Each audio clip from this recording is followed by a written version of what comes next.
let's talk consignment. Let's talk a little bit of retail here.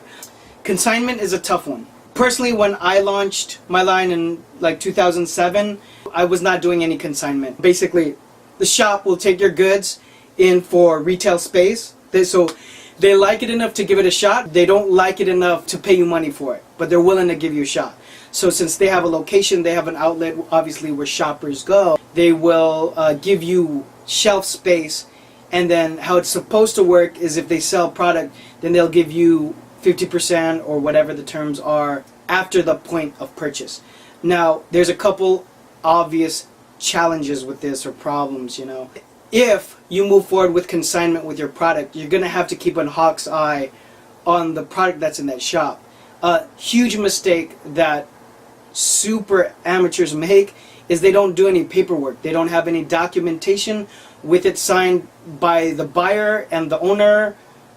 Hopefully it's signed by both, but someone of standing at the retail location that says, hey, I'm giving you 10 t-shirts, let's just say. I'm giving you 10 t-shirts on consignment. So should any of those 10 items sell, you owe me X amount or whatever per item, however it works. I'm saying you don't have it in writing. Huge mistake, because if the next day all of that product disappears, you have nothing in writing that tells the shop that they owe you money. That's just stupid, guys. That's just stupid. So the next step is, you know, have some sort of term, some contract that they sign. Here's the deal.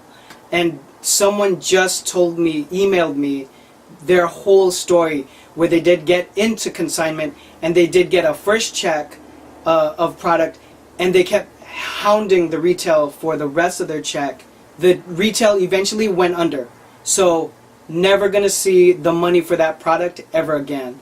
And this happens all too often. I think the first season that I was shipping, there was several retail locations that ordered. So I factored that in to my production numbers.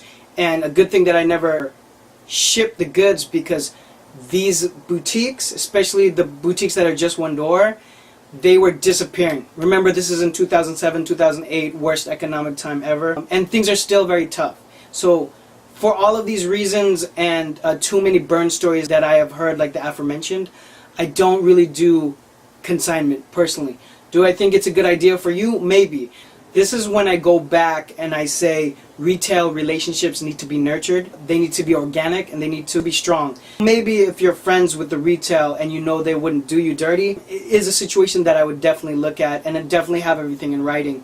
But just know, should that retail location have bad books, bad management, bad buying practice, all things that you don't control, there's a really good chance that you might never see your money out of that product again, because it's something you can't control. And if that company has major accounts like Nike, Adidas, I mean like real big boys, they're going to get their money first because you don't have the kind of legal power that they do, so you're going to chalk it up as a loss. I'm just outlining the worst case scenario in terms of consignment. It could be the right thing to do if it's the right shop, it's a marquee location. It might be the right thing to do.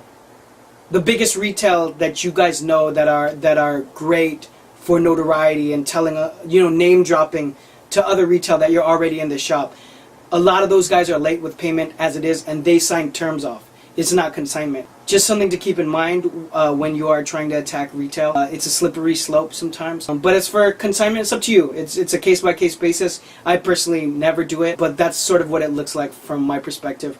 Hope that helps. Any comments, any other horror stories or positive stories, anything to add to this conversation, please drop it down below. If you have specific questions or want to get at me, please do it at Facebook.com/designerjohnphenom.